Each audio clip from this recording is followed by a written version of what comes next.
All right, good evening. Make some quick adjustments to my lights here, apologize.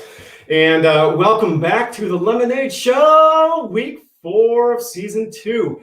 And the fun thing is you keep coming back. It's absolutely crazy.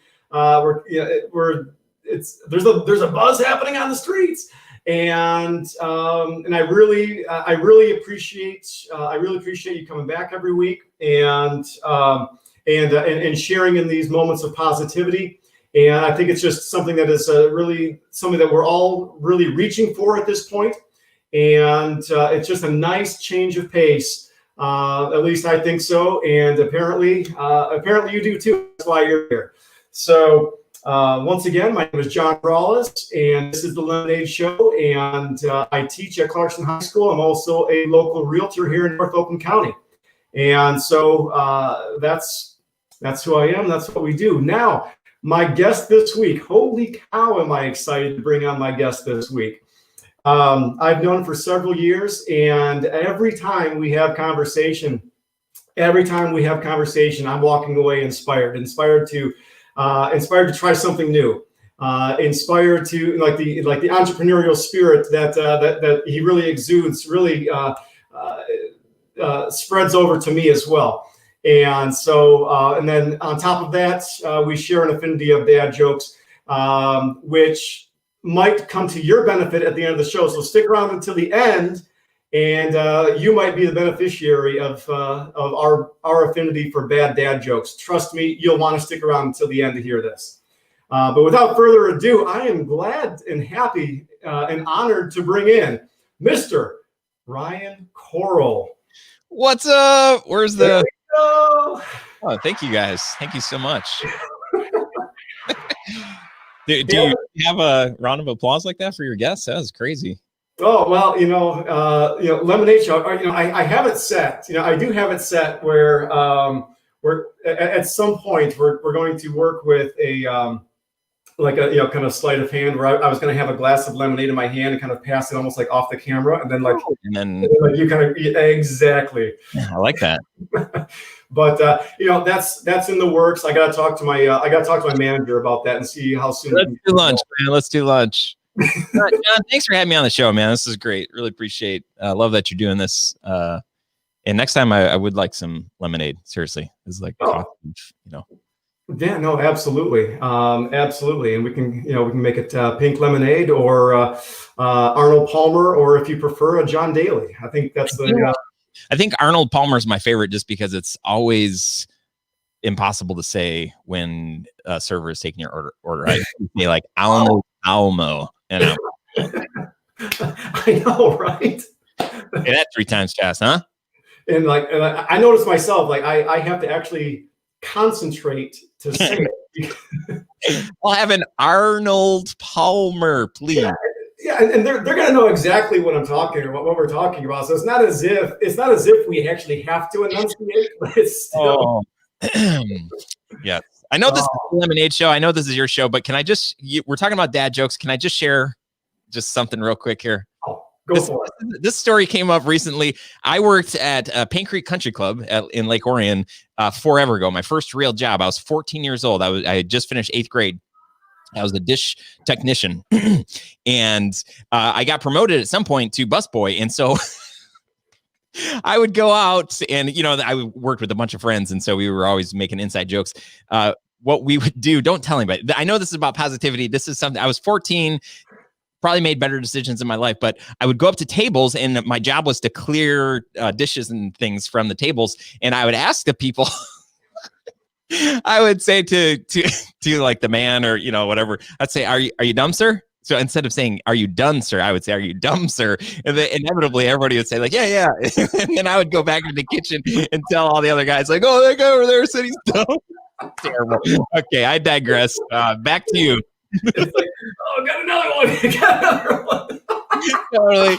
Well, and then the other one was, are you done, man? So instead of saying ma'am, we would say man.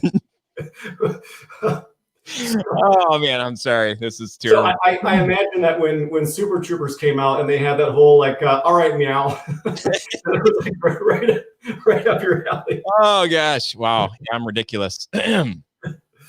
All right, so all right, so we have a show on positivity, right? At some point, we got to talk about solutions and all the age of COVID and all this stuff. But, yeah, I'm having more fun talking about bad dad jokes. Oh, okay. Oh boy! All right, so Ryan, you like I mentioned in the intro, you are an entrepreneur, and so tell us about your business endeavors, how you got started there, and we'd like to kind of hear ultimately then kind of how you've had to pivot over kind of over the ages or last few years, and then especially in these last few months amidst everything here. So how have you been able to find positivity amongst all of that? But first, let's get to the start of your story. So kind of share with us, if you will, your entrepreneurial story. Yep. So I was born December 8th. Just kidding. I won't go back that far. That's always funny though when people do that. I was born a poor. Yeah. Okay. Yeah. So I started a video production business 17 years ago. I was working at Rochester College. I was hosting events, and somehow, some way, I'd convinced them to buy me a video camera and a computer so that I could like shoot and edit videos. This was like something I would do in my dorm room with my friends and goofing off and making terrible zombie movies and all sorts of things that we thought were hilarious. Well, when I started working there full time, they bought me this gear, and I got to start really practicing. The technology had changed. And when I started making little promo videos for the events that I was hosting at the college, I was like, I have to do this like all the time. Andrea and I were newly married, and I would drive to work. I loved my job, but I did not realize that in my heart of hearts, I was a starter of things, that really I was an entrepreneur. So whether I was making money, maybe that's part of the definition of an entrepreneur.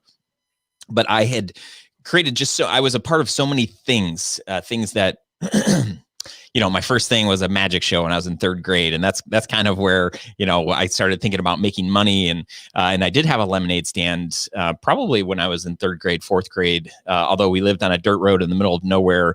But somehow we did make like $5, even though I think there were only like 3 cars that drove by. Anyway. So do I owe you royalties now based upon my lemonade show? Yeah, let's not talk about that. Let's save that. I'm sorry. Go ahead. My lawyer.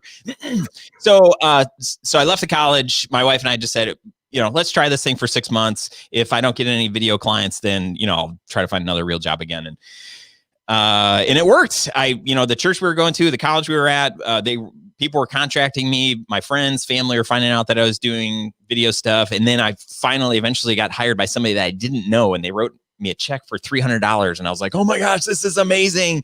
And it sort of snowballed, and I officially launched my business this month 17 years ago.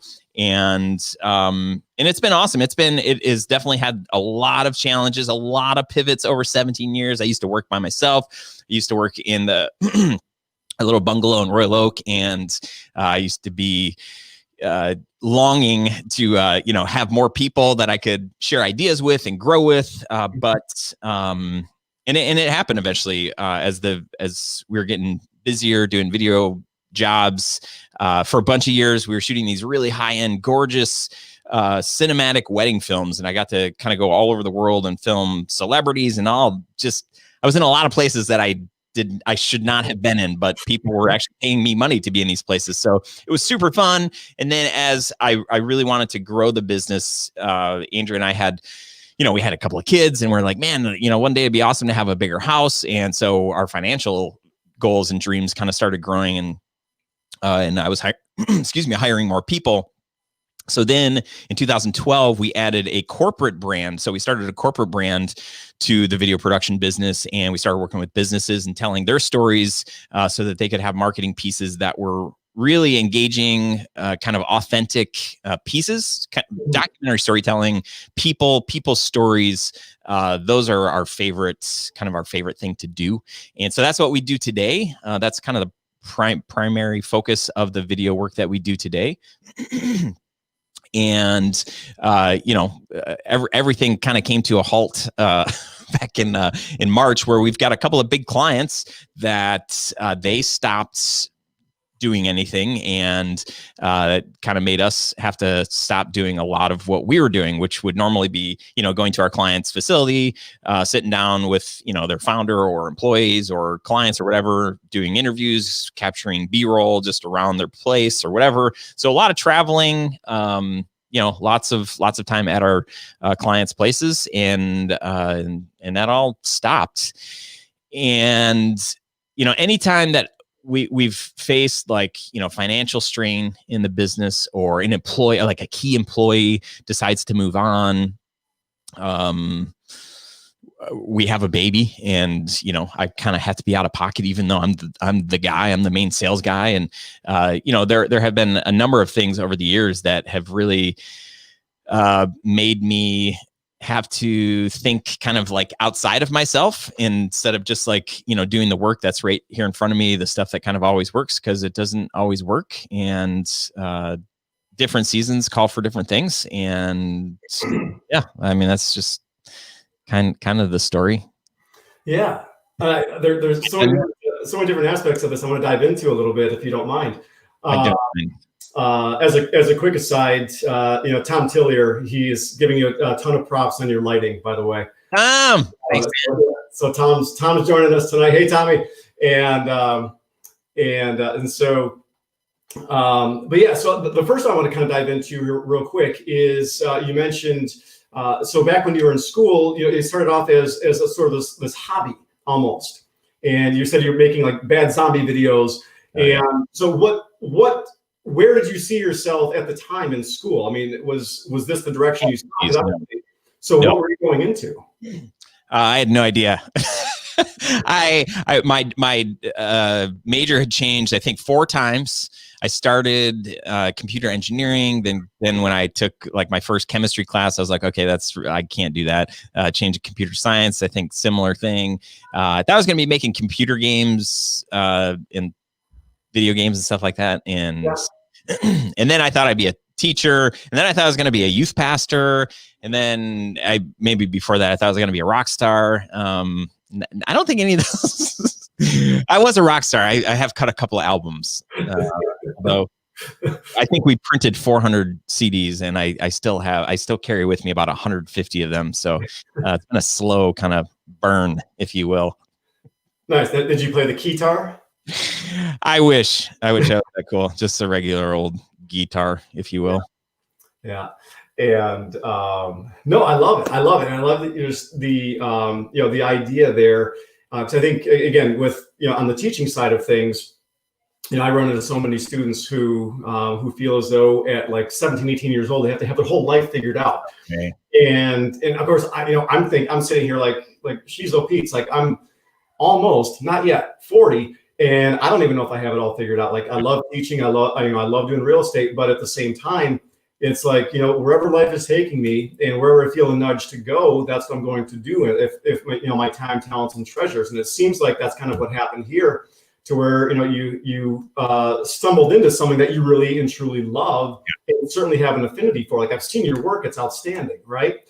And and so that kind of leads to the kind of the next point I want to discuss is I know so much. You mentioned kind of after 2012 how you really started to shift more into the idea of story. And so why is it that you think story is so powerful? And if I may, just real quick, you mentioned initially, okay, entrepreneurship, I guess money making is part of it. Yeah, absolutely. All right. But I think part of what makes you so successful is you understand it's so much bigger than that. It's only an aspect, but there's a larger piece to this, a larger component. So share with us the idea of why you feel story is so important. Oh,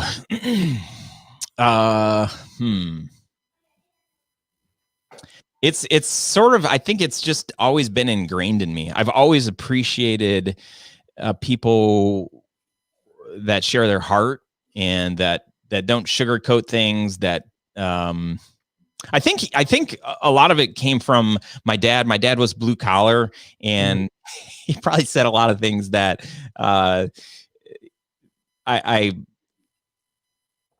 what I gleaned from him was that I just remember, you know, there was a sense of like, if you had a lot of money, you were evil, you were bad. There was something, you know, shady or greedy or whatever about you. But I feel like for me, as I had opportunities to work with incredibly wealthy people and see like, wow, there's actually like these people have really good hearts and want to do good in the world, and with more money they can do more things, like with their more good things. And so for me, to be able to see like, wow, there are powerful stories from people who have nothing, and there are powerful stories with people that have, you know, more money than they know what to do with. And my journey through all of that, I think I just like people, and I think we all resonate with this idea of like, we would, if we got to pick the kind of people that we would hang out with, it would be people that aren't afraid to share how it really is. You know, when you say, hey, how's it going? And people are like, oh, great, good. That's probably one of the most frustrating things about like going to like church, where you would show up and people put on this happy face, but 5 minutes before that, they're yelling at their wife, they're yelling at their kids, you know, there's no peace in their family, but they feel like they have to be something that they're not, because people might judge them or not accept them or whatever, you know, whatever the fear is. And for me, I don't know. I think a long time ago, there was something that changed in my heart to say like, I want people to know that, hey, you know what, you know, yesterday my wife and I got into an argument and I was wrong. Like I hate admitting that I'm wrong. It's really obnoxious, but sometimes I am. Those 2 times. But you know, it's like to have that freedom to say like, hey, you can be yourself. And granted, there are going to be some people that have a problem with that. But if you can surround yourself with people that actually care about you, love you, have your best interest in their mind, want to support you, want to see you succeed, then you can just be. You don't have to worry about, you know, putting on a mask. And as we think about, you know, creating films of people's stories, or, you know, positioning a business in a certain way, we want their story to come through, because it's in the authenticity that people don't feel like they're being sold to. They don't feel like they're, you know, their arm is being twisted to buy something that they might not really want. But when, you know, a company can really kind of like bare their soul, bare their guts, and say, this is who we are. We're definitely not perfect. Like, I love when a huge corporation comes forward and says, hey, you know what? We messed up. Nobody says that. No politician comes forward and says like, hey, you know, I'm really sorry. So, at least not today. Like it's they're blaming it on somebody else. It's like, or if they do apologize, nobody believes it. Right. And why is that? Like, there's just like this culture that we've kind of come to think like that's how you have to be. And I am so like on the other side of that. I want to help draw out like what's real and what's authentic, so that people can relate, so that people can really figure out like, hey, is this, you know, if you're selling something, is this something that I want to buy? Is this something or not? And it could be either one of those. But when you can really bare your heart and your soul, then it's easier to make a decision of, yes, this is somebody that I would like to work with, or, you know what, maybe there's somebody else that fits better with my personality. Yeah. Yeah. And I think, you know, you kind of hit the nail right on the head, particularly now. Right. And I love that you brought it all together with the idea of authenticity, because the whole time you're going and going through your explanation, I keep saying, okay, authenticity. I'm going to talk about this, but I guess you stole my thunder, so well done. Awkward. Whoops. Hey, this is my show. You're a guest on my show. But again, I keep coming back to the idea of just authenticity, and because I agree with you 100%. It's just something that people truly are striving for. Because just I think our BS detectors are just kind of on full alert right now, you know, for whatever reason, right? Whether it's just we're not being leveled to in the situations which you described, or just in, you know, like I call it the live in the dream scenario, you know, that you're explaining. Hey, how's it going? Live in the dream. Really? Are you? Yeah. You know, and so I think there's this desire for authenticity, and so I'm so glad that you have found that space, and that you are meeting that need, right? Which is at, you know, the core of entrepreneurship, right? And but then at the kind of towards the end of your story, you started to talk about the realities of the past several months, and so like what have you had to do what have you had to do at Tell Studios in order to sort of navigate through this? How have you really at its core turn this into a positive? That's a good question. I'm really honest with my team, and I told them like when it's like beginning of April and middle of April, I'm like, I don't know if in 6 months I'm going to have a video company. I'm not guaranteeing your jobs. I'm going to do whatever the heck I can to make sure that you are being paid and that that you have a job. But there's no guarantees. There's no guarantees now. There's no guarantees in life. Period. I'm just going to do my best. And part of how we have done so well is we have clients that pay us, which is great. They refer us, so that's really great. But when our clients aren't doing anything and there's kind of the whole world is stopping, in my mind, there's all of these things that we've wanted to do marketing wise that we're like, it's the case of the shoemaker doesn't have time to make is that what it is? Doesn't have time to make shoes for his kids, right? Because he's so busy working for clients making shoes. It's the same thing for us. Like, we have no marketing videos for our video company. We use our clients' videos to say like, hey, like we did this. Yeah. But I love marketing, and there are a lot of things that we've wanted to do over the years that we just haven't been able to do because there's no time. And I was like, hey, lo and behold, we've got lots of time to, we had a couple of big projects that we were working on, mostly doing editing and stuff for. So we had shot a couple of big projects right before everything went down. So we were not like twiddling our thumbs. There were things to do, but for me, my job really is to connect, network, try to find other opportunities for us to be able to do work. And I had this, I had hosted a couple of webinars. So I kind of pooled from our target market, which we work with agencies. We work with PR firms, a lot of PR firms, and people just like in general marketing teams, right? So for big companies that have a small or big marketing team, that's who we will work with. So I said, hey, let's, host a webinar. It went awesome. Our list grew by like 200 or 300 people. And then I hosted another webinar. Our list grew by another couple of hundred people. I'm like, this is amazing. I think our email list before COVID was like 300 people, 300 or 400 people. And I just said 400. I think it was 300. I don't know why I said 400. I know, I'm just trying to puff us up, but our list grew a ton. And then I said, hey, what if we did like one of those virtual summits where we have like a bunch of presenters and we have them help us market it. And I think our list will grow a lot. I mean, we've had a couple of webinars, and I love having guests on, and we did this 2-day virtual summit, and our list doubled in size, and we had over 1,000 people on our list. And so for me, it was an opportunity to say like, hey, I want to introduce us to the world by saying like, we care about marketing. We care about marketing with soul, creating stuff that really matters, stuff that we want to impact the world and kind of leave our mark. And so I have a lot of amazing friends that are gifted at a lot of different areas within marketing. And I had them all come on, and we had 16 or 17 different sessions, and they brought the thunder, and I got to host the thing and kind of be the face. And for people that came, like, I'm kind of seen as the, oh man, this guy's like kind of important because he knows all these people that are actually really important and really gifted and whatever. So, but there is a part of, for us that, I don't know, selfishly, smart, whatever the thing was, where I said, we're going to do this. I know that at some point there will be some kind of a return for us, whether it's in, people hiring us to do video projects or consulting or something there, or if at the very least, the only thing we did was put out a lot of great content for people to consume to help them in their own marketing.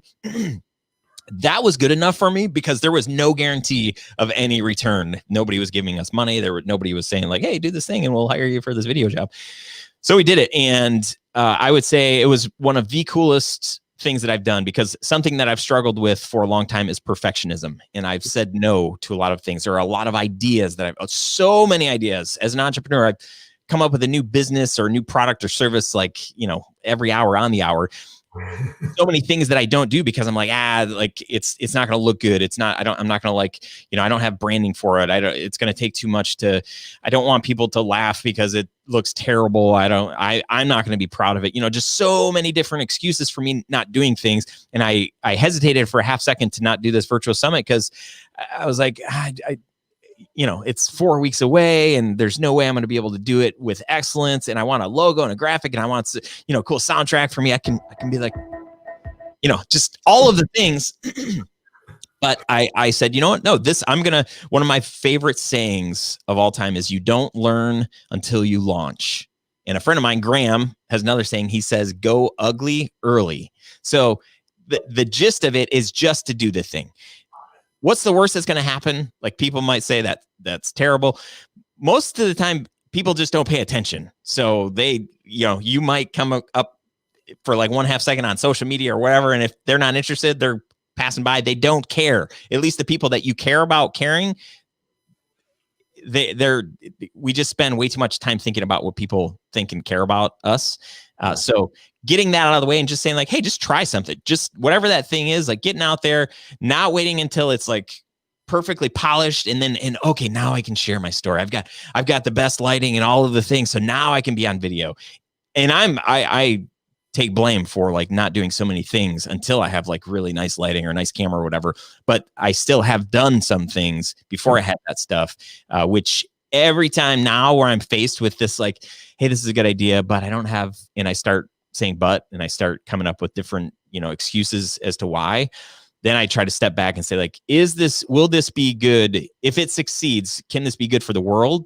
And then part two, can it be good for us, for my business, for my company, for my family?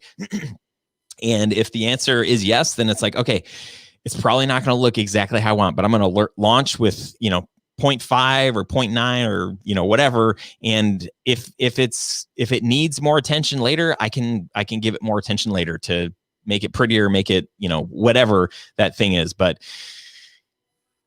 there, you got to give me a time limit, man. I'll just keep going. Oh, no. That's great. And I think that's one thing, hopefully, my hope is with every week that, that the millions of viewers at home, they can all, take like one or two things, right?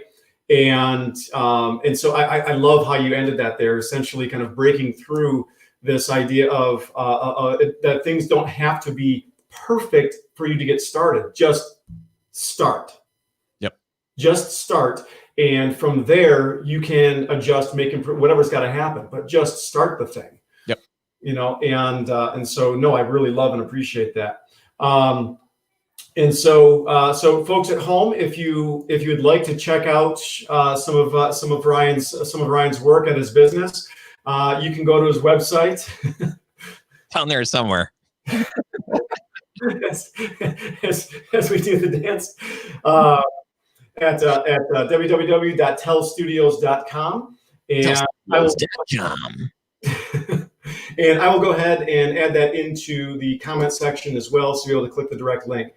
And again, you can see more of what we're talking about here, and so the ideas of story and the benefits of how that unfolds. And so really love it. Now. Ordinarily at this time, I don't know if we're going to get through this next segment. I don't know. But ordinarily at this time, we enter the gauntlet and there's 5 this or that questions. And those of you that watch regularly, you kind of know where this is going. But I'm going to throw a little curveball this week because in Ryan's bio, it mentioned how much he enjoys dad jokes. Now, I kind of fancy myself as kind of I come from a long line of drawless bad dad joke tellers. So we're going to have a little contest. And you may have seen how this plays out online at some point. But we're going to play first of 3. So if my joke makes Ryan laugh, then I get a point. If his joke makes me laugh, then he gets a point. So the first one to get to 3 points wins. And so those of you at home, play along. Okay, play along. So I want you to guess the score. First of 3 wins. Is it going to be 3-1, 3-2, 3-0? So who's going to win and what's the score going to be? And enter that into the Facebook chat right now. And if you guess correctly, then I will send you a gift card to a Seattle-based national coffee chain. And so go ahead and do that, and let's let the dad jokes begin. Now, Ryan, you are my guest, and so you can choose. Do you want to go first? You want to go first or last? No, I'll go. Offense wins games, defense wins championships. Arnold Palmos. All right. So we'll go 1-1, okay? So what? I can't. Can I smile, or if does it have to be gotta be a laugh? Okay, it's got to be a laugh. Okay, good. All right, good, because I can't. So you can't be able to. If you can no longer hold your smile, then you lost. If I can no longer hold my smile. Yeah. So it gets into the nasally Okay, all right. That's a break. Fair enough. All right, ready? No, I'm not. Shoot. All right. You get a point. I just got a point, right? All right. No. All right, here we go. All right. So, Ryan, what do you call a fish with two knees? Not sure. A two-knee fish. No. Oh. All right. Go ahead. I'm not gonna be. Yeah, I can laugh at my own, right? Yeah. This is so bad. John, a cheese factory exploded in France. Debris was everywhere. That's so bad. This next one, you're for sure laughing at the next one, but do we bounce back, or do I have to do another one? 1-1. So now it's my turn. All right. This is hard for me. Debris. Okay, so what's brown and sticky? I'm sorry, did you say brown and sticky? Correct. I don't. Hang on, wait, don't do the punchline because I've got to stop laughing. Okay, I don't know. All right, what's brown and sticky? Not sure. A stick. That's really dumb. All right, get a straight face on because you're not going to be able to. I should. How many do we have to do? Because I should save this one for the. I'll just do it. I need to get ahead here. One of us gets 3. So okay. How Moses from the Bible? Yeah. Oh yeah. How does he make his coffee? He brews it. Come on, dude. He brews it. You're something. You hit mute. You didn't even hear the. I didn't hit mute. I did not hit mute. All right. All right. 1-1. We got 1-1. I guess. Yeah. All right.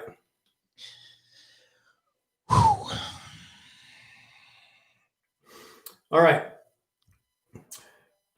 Student, can I go to the bathroom? Teacher, it's May. Student, no, it's January.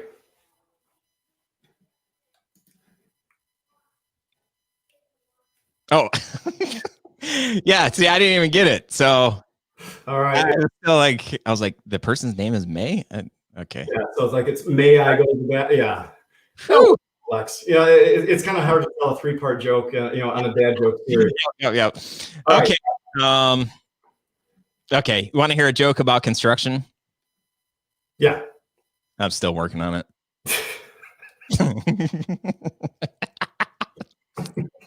Oh man, I hope this is a good segment for your audience. It's good for me, All right. So we 2. Is it 2-1?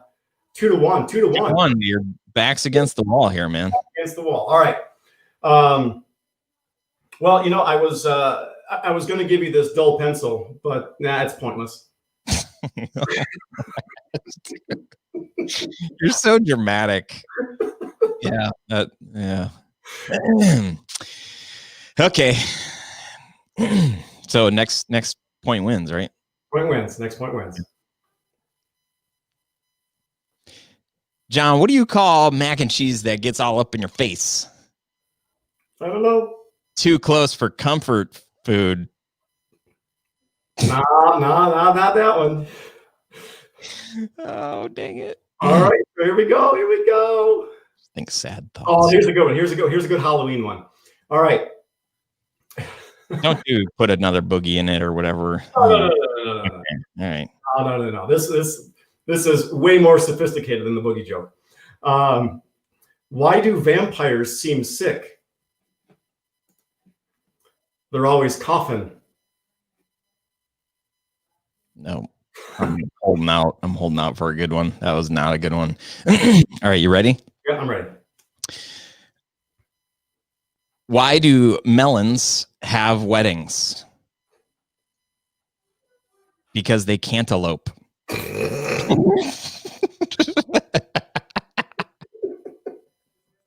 I'm sorry. To your audience, I apologize. To all of those listening, I'm sorry. That was.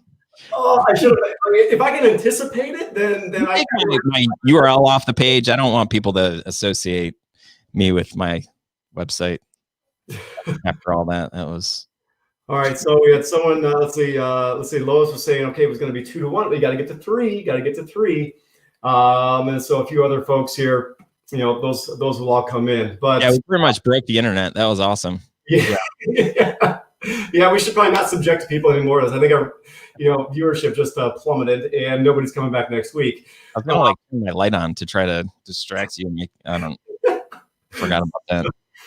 But Ryan, thank you so much for coming on and sharing your story of entrepreneurship and pivoting and throughout adversity and then throwing in the ideas of how important it is just to get started. And so you've been a tremendous guest. And so with that, I wish you the best of luck with everything moving forward. And any sort of last comments to the millions of viewers out there. Yeah, to all my fans, all my YouTube subscribers, I I love you. I love when we go viral on the internet. It's amazing. No, John, I love that you're doing the show. Kudos to you for launching, doing something, maybe you have a vision of where this is going to go or whatever, but regardless, you're doing it. You're in the ring. So this was, one of the things a long time ago, I used to just be like, that video is terrible, or that, I can't believe. But the thing, there was a little part of jealousy inside of me, and that person out there, it might not have looked like how I wanted it to look, but they were in the ring, they got the job, they were doing the thing, and I was in the stands. I wasn't. And so the fact that you're in the ring doing this, I love it. I'm sorry for all those amazing dad jokes. Sorry that I beat you at your own game, but kind of happy about that too. So I don't think I've ever won the game, but thank you again. And so for the folks at home, just a reminder that every Tuesday at 7:00, we have a Lemonade Show, and the season is going to go all the way up until the Tuesday before Thanksgiving. And so we've got a great season of guests lined up every week. And so come on back. You're going to hear more stories of hope, more stories of pivot, and more stories of solution. So here's a great break from the, if you're inundated with negativity, come on for a glass of lemonade. We're all right here. All right. God bless. Thanks, John.